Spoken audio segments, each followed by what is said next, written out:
안녕하세요. 오늘은 공공신학 이제 네 번째 시간입니다. 한 이야기가 있습니다. 할머니가 길을 걷고 있는데 뒤에서 어떤 남자의 목소리가 들렸습니다. 같이 가 처녀, 같이 가 처녀. 내가 아직도 처녀처럼 보이나? 내 뒷모습이 그렇게 예쁜가? 누군지 보고 싶었지만 남자가 실망할까봐 차마 뒤돌아보지 못했습니다. 집에 돌아온 할머니가 싱글벙글 하자 손자가 물었습니다. 할머니, 오늘 무슨 좋은 일이 있었어요? 아까 집에 오는데 어떤 남자가 나한테 처녀라고 그러더라고. 손자는 믿기지 않는 듯 잘못 들은 건 아니고요? 라고 말합니다. 할머니가 정색을 하며 말합니다. 아니다. 내가 분명히 들었다. 분명히 처녀라고 했어. 그게 누군데요? 그건 모르지. 하여튼 남자들은 예쁜 건 알아가지고. 그럼 내일 보청기 끼고 다시 들어보세요. 이튿날 할머니는 보청기를 끼고 집을 나섰습니다. 하루 종일 돌아다녀 봐도 그 남자의 목소리는 들리지 않았죠. 내일 다시 나와야겠다고 생각하고 집에서 오는데 뒤에서 어제 들었던 그 남자의 목소리가 들렸습니다. 갈치가 1,000원, 갈치가 1,000원.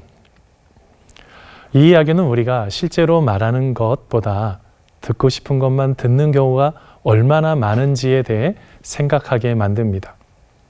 그러나 그 행위에 빠져 있으면 우리는 진실을 놓치고 성숙하지 못할 수도 있습니다. 그렇다면 성숙해진다는 것은 무엇을 의미하나요? 성숙의 사전적인 의미는 충분히 있는 것, 자라서 어른스럽게 되는 것, 경험이나 습관을 쌓아서 익숙해지는 것, 오랜 준비 기간을 걸쳐 어떤 일을 시작하기 위해 적당한 시간을 말합니다. 그러면 그리스도인의 성숙은 어떠할까요? 그것은 주로 신앙의 깊이와 실천에 기반합니다. 이는 성경을 통한 지식, 기도 생활, 공동체와의 관계, 그리고 윤리적 삶을 포함합니다. 성숙한 그리스도인들은 영적 성장과 그리스도의 성품을 가지고 성경적 가치에 맞춰 사회에 참여하고 사회를 변화시키는 것에 관심을 가집니다. 그래서 자신의 신앙을 사회적 이슈에 적용하고 책임 있는 시민으로 살아가죠. 그렇다면 오늘 본문을 통해서 우리가 더 성숙한 그리스도인으로 성장하기 위해 고민하는 시간이 되기를 바랍니다. 첫째, 그리스도인들은 생각의 변화가 필요합니다. 빌립보서 3장 7절, 8절 말씀입니다. 그러나 무엇이든지 내게 유익하던 것을 내가 그리스도를 위하여 다 해로 여길 뿐더러 또한 모든 것을 해로 여김은 내 주 그리스도 예수를 아는 지식이 가장 고상하기 때문이라. 내가 그를 위하여 모든 것을 잃어버리고 배설물로 여김은 그리스도를 얻고. 사도 바울은 자랑할 것이 많은 사람이었습니다. 빌립보서 3장 5절 6절에서 그는 이렇게 말합니다.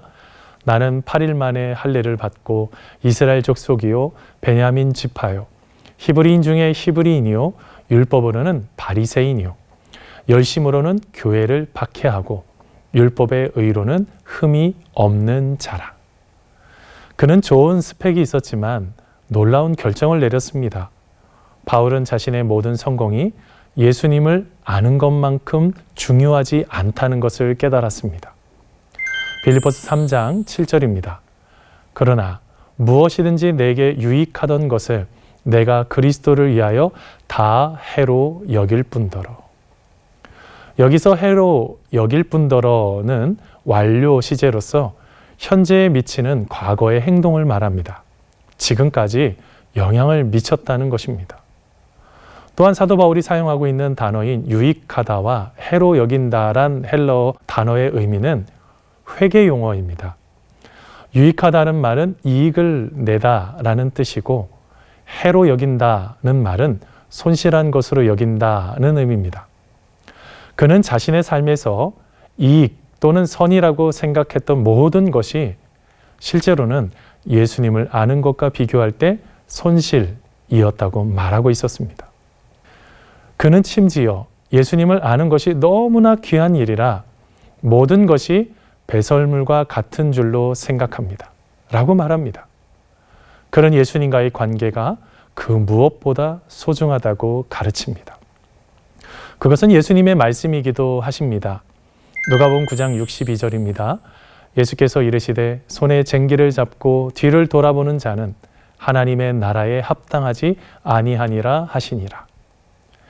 이 말씀은 우리가 계속해서 과거로 되돌아보면 앞으로 나아가 예수님을 따라가기가 어렵다는 뜻입니다. 무거운 수레를 밀면서 항상 뒤만 보고 있다고 상상해 보십시오. 계속 움직이기가 어려울 것입니다. 우리는 새 장난감을 놓기 위해 낡은 장난감을 치우는 것처럼 과거의 실수와 상처를 버리고 하나님께서 우리에게 베푸시는 새로운 축복을 누리는 것이 필요합니다. 우리가 오래된 문제에 계속 갇혀 있다면 하나님께서 계획하신 새롭고 흥미로운 일들을 놓칠 수도 있습니다. 스탠리 존스 선교사의 이야기가 있습니다. 아프리카에서 악한 삶을 살던 한 남자가 있었습니다. 동네에서 소문난 망나니였습니다. 하지만 그는 예수님을 믿게 되었고 인생이 완전히 바뀌었습니다. 이 모습을 보고 동네 사람들에게 큰 화제가 되었습니다. 그 선교사님은 예수님을 영접한 후 시간이 BC와 AD로 나뉘는 것처럼 그의 삶이 너무 달랐기 때문에 그에게 애프터라는 이름을 붙여주었습니다. 그것처럼 우리도 생각의 변화가 필요합니다. 나에게 이익이 되는 것보다 예수님을 얻는 것이 가장 중요합니다. 그러므로 우리는 예수님을 온전히 따르기로 선택하며 새롭게 시작하는 삶이 되길 바랍니다. 둘째로, 그리스도인들은 모든 순간에 예수님을 발견해야 합니다. 빌립보서 3장 8절 하반절 말씀과 10절입니다. 그리스도를 얻고 그 안에서 발견되려 함이니 내가 가진 의는 율법에서 난 것이 아니요 오직 그리스도를 믿음으로 말미암은 것이니 곧 믿음으로 하나님께로부터 난 의라. 내가 그리스도와 그 부활의 권능과 그 고난의 참여함을 알고자 하여 그의 죽으심을 본받아. 우리는 예수님 안에 있을 때 가장 행복하고 수지 맞는 인생이 됩니다. 유기성 목사님은 그의 책 오직 예수 그리스도에서 이런 말을 합니다. 내 안에 계신 그리스도를 보는 눈이 뜨이고 나면 우리의 사역 전체가 달라진다. 즉 만왕의 왕이신 예수님이 우리와 함께 계시다면 그것만으로도 충분하다는 것입니다. 한 이야기를 들려드리겠습니다. 이것은 베트남 전쟁 때의 이야기인데 킴푹이라는 소녀가 있었습니다. 전쟁 중에 그녀의 마을은 폭격을 받았고 그녀는 옷도 입지 않은 채 화재를 피해 도망쳐야 했습니다. 그녀가 달리는 사진은 전 세계에서 볼 수 있었습니다. 킴푹 씨는 17번의 수술을 받으며 많은 고통을 겪었고 나쁜 꿈도 꾸고 사람에 대한 증오도 느꼈습니다. 하지만 그녀는 예수님을 구주로 영접한 후에 나쁜 기억을 버리고 모든 사람을 용서할 수 있었습니다. 이제 그녀는 전쟁이 아니라 예수님 안에서 발견한 평화와 기쁨으로 기억되기를 원합니다. 그녀는 말합니다. 알몸으로 도망 나오던 과거의 악몽에 시달려 17번이나 수술을 받으며 사람들을 증오했습니다. 그러나 예수님을 구주로 영접한 후 나는 과거의 그 악몽을 잊으면서 모든 사람들을 용서할 수 있게 되었습니다. 이제는 나를 아는 여러분도 전쟁의 상징으로 기억하지 말고 잊어 주십시오. 그녀는 심하게 상처받았지만 예수님을 만난 후 용서하고 평안을 찾을 수 있었습니다. 그녀는 과거의 고통이 아니라 예수님 안에서 발견한 기쁨과 평안으로 기억되기를 원합니다. 킴푹의 이야기는 우리가 예수님 안에서 평화를 찾지 못한다면 이 세상에 지속되지 않는 것들에 집착하게 될 수 있다는 것을 가르쳐 줍니다. 최근에 한 성도님 부부와 식사를 했습니다. 그 부부는 아주대 강사였는데 최근에 전남대 정교수로 부임하면서 이사가기 전 부부와 식사를 하게 된 것입니다. 지금도 기억나는 것이 1월에 우리 교회에 등록할 때 부부와 식사를 했습니다. 그런데 신앙을 향한 그들의 여정에는 시련이 없지 않았습니다. 그가 독일에서 교수로 재직하는 동안 비극적으로 아이를 잃었습니다. 슬픔에 빠진 그들은 하나님과 믿음에 관한 심오하고 논리적인 질문을 놓고 씨름하면서 근처 한인교회로 향했습니다. 그리고 너무 심적으로 힘들어서 한국으로 돌아온 것입니다. 그 독일의 목사님은 우리 교회를 소개시켜 주었고 교회에 등록하게 된 것입니다. 처음 성도님 부부가 교회에 오고 난 후 기도를 했다고 합니다. 그 중에 하나는 헌금 바구니가 돌면 교회에 나오기 어려운데 어떻게 해야 될지 알려달라고 했습니다. 그런데 그 다음 주에 저희 교회가 헌금함을 만들어 놓으니 너무 놀랬다고 합니다. 그리고 계속적으로 신앙생활을 하는데 그 부부에게 하나님이 은혜를 부어주셨습니다. 어느 날은 설교 중에 자신의 첫 아이를 하나님이 왜 데리고 가셨는지를 알게 되었다고 저에게 문자가 왔습니다. 그리고 연초에 성경 통독으로 하자고 했는데 매일 부부가 성경책을 읽고 서로 은혜를 나누고 있었습니다. 그뿐 아니라 이번에 정교수로 임용되는 것도 기도하면서 준비했다는 것이죠. 모든 것이 은혜였습니다. 제가 부부를 보면서 느낀 것은 그들은 지금 예수님을 만나고 있다는 것입니다. 그렇습니다. 우리도 예수님을 만나야 합니다. 예수님은 우리의 삶에 찾아오셔서 우리의 아픔을 위로하시고 매 순간마다 하나님의 기적을 경험할 수 있도록 이끄십니다. 그러므로 매일 주님의 자리를 만들고 주님을 찾으십시오. 놀라운 은혜를 경험하게 될 줄 믿습니다. 셋째, 그리스도인들은 사명에 붙들려 살아가야 합니다. 빌립보서 3장 13절 14절입니다. 형제들아, 나는 아직 내가 잡은 줄로 여기지 아니하고 오직 한 일, 즉 뒤에 있는 것은 잊어버리고 앞에 있는 것을 잡으려고 표대를 향하여 그리스도 예수 안에서 하나님이 위에서 부르신 부름의 상을 위하여 달려가노라. 영화배우 찰턴 헤스턴은 배너나 10개 같은 기독교 영화에 많이 출연하였습니다. 그가 처음으로 10개라는 영화 촬영을 마친 뒤 기자가 물었습니다. 헤스턴 씨, 모세와 같은 성인의 역할을 하면 배우 자신도 영적 생활에 변화가 옵니까? 이때 헤스턴이 참 감동적인 대답을 했습니다. 시내산 흙을 밟고 올라갔던 사람이 어떻게 전과 같은 인간으로 내려올 수 있겠습니까? 그렇습니다. 우리는 뒤로 물러서면 안 됩니다. 사명을 붙들고 다시 성숙의 자리로 나아가야 합니다. 성숙한 사람은 자신이 모든 것을 끝냈다고 생각하지 않습니다. 사도 바울은 표대를 향하여 달려간다고 말합니다.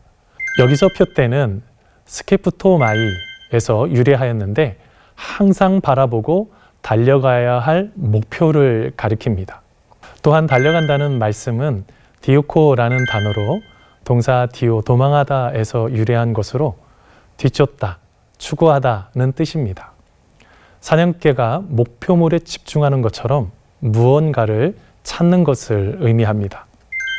그런데 달려가다의 수동태는 박해를 받는다라는 뜻이 됩니다. 이는 선하고 종교적인 삶을 살아가려고 노력하면 힘든 시기를 겪게 될 수 있음을 보여줍니다. 그러나 바울은 어려운 시기를 피하지 않고 경주를 마친 것입니다. 여러분은 어떤가요? 힘들고 어려운 순간은 없나요? 최근에 느헤미야서를 묵상하고 있습니다. 느헤미야는 동생인 하나니를 통해 유다와 예루살렘의 형편을 듣게 됩니다. 그것은 남아있는 자들이 큰 환난을 당하고 능력을 받으며 예루살렘 성은 허물어지고 성문에 불탔다는 이야기였습니다. 그때 느헤미야는 그 말을 듣고 앉아서 울었고 수일 동안 슬퍼하며 하나님 앞에 금식하며 기도했습니다. 그리고 기도하던 중 하나님의 뜻을 깨닫습니다. 1, 2차 포로 귀환 후에도 민족이 고통을 당하고 있다고 할 때 하나님은 느헤미야를 부르신 것입니다. 하지만 그는 아닥사스다 왕의 술관원이었습니다. 고대 근동에서 술관원이라는 것은 지금으로 말하면 청와대 비서실장이나 경호실장을 경험하는 권력의 실세였습니다. 술관원은 왕의 식탁에 올리는 술을 담당하는 관리로 왕이 각별히 신이 많은 사람만이 오를 수 있는 자리였습니다. 그냥 편안하게 모른 척 할 수 있었지만 자신의 사명으로 감당합니다. 그 왕 앞에 선 그는 하나님의 은혜로 유다까지 편안하게 들어갈 수 있었고 왕의 살림 감독 아삽을 통해 조서를 내려 그가 쓸 제목을 얻게 합니다. 그리고 군대 장관과 마병을 보내어 안전하게 그 일을 행하게 하셨습니다. 그가 그 위치에서 주님을 위해 사용된 것이죠. 하지만 그 앞에 놓여 있는 것은 수많은 모함과 비난이 난무했습니다. 성벽을 재건하고 동생 하나니와 영문관원 하나냐를 세워 잘 방비하게 합니다. 그리고 에스라를 통해 신앙 부흥회를 열어 여호와로 기뻐하는 것을 다시 회복한 것입니다. 시청자 여러분, 때로는 옳은 일을 하려고 최선을 다할 때 어려울 수도 있고 사람들이 항상 우리를 이해하지 못할 수도 있습니다. 하지만 바울이 말했듯이 우리는 하나님이 맡겨주신 각자의 사명을 붙들고 나아가는 것입니다. 그럴 때 하나님이 예비하신 놀라운 은혜를 경험하게 될 줄 믿습니다. 호박과 박이라는 글로 말씀을 마칩니다. 호박은 언제나 자기 이름을 앞세운답니다. 그래서 호박으로 죽을 쓰면 호박죽, 호박으로 엿을 만들면 호박엿, 호박으로 떡을 만들면 호박떡, 호박으로 전을 부치면 호박전이라고 합니다. 호박은 언제나 자신의 이름을 앞세우는 것을 좋아합니다. 하지만 박은 자기를 내세우지 않는답니다. 박은 언제나 자기를 뒤에 세웁니다. 우물물을 퍼올릴 때 쓰는 그릇을 박두레라고 하지 않고 두레박이라고 합니다. 박조롱이라고 하지 않고 조롱박, 거린이 동냥할 때 쓰는 그릇도 박쪽이라고 하지 않고 쪽박이라고 합니다. 박은 언제나 다른 이름 끝에 박이라는 자기 이름을 붙입니다. 물론 사람들이 필요에 따라 붙인 것이지만 그 의미가 색다릅니다. 이것은 중요한 교훈을 가르쳐 줍니다. 우리는 박처럼 자신을 내세우려 하지 말고 대신 우리는 예수님을 앞세워야 합니다. 우리가 하는 모든 일에서 예수님을 가장 중요한 부분으로 삼아야 합니다. 마치 나는 예수님을 따르는 사람으로 알려주고 싶다고 말하는 것처럼 말입니다. 이렇게 살 때 우리는 다른 사람에게 좋은 본보기가 됩니다. 사랑을 베풀고 협력하며 우리 공동체의 문제를 해결함으로써 세상을 더 친절하고 공정하게 만드는 데 도움을 줄 수 있습니다. 그런 대안적 공공성을 교회가 보여주어야 합니다. 교회는 사람들에게 예수님을 따르는 다른 삶의 방식을 보여주어야 합니다. 우리의 믿음은 다른 사람들과 공유하는 것이며 사회를 더욱 강하게 만드는 공간이 되어야 합니다. 그러기에 우리는 타인의 문화와 언어를 이해합니다. 성숙한 그리스도인들은 세상과 대화하기 때문입니다. 신학자 볼프는 말합니다. 교회가 자신의 담론을 가진 공동체라면 기독교인이 아닌 사람들의 문화와 언어를 이해함으로써 그들과 연결되도록 노력해야 한다. 그리스도인은 다른 사람의 말을 듣고 배워야 합니다. 그리고 그들과 연결될 때 예수님을 소개할 수 있습니다. 또한 오스기니스의 말처럼 신자들이 숨어 있지 말고 지역사회를 돕는 일에 참여해야 합니다.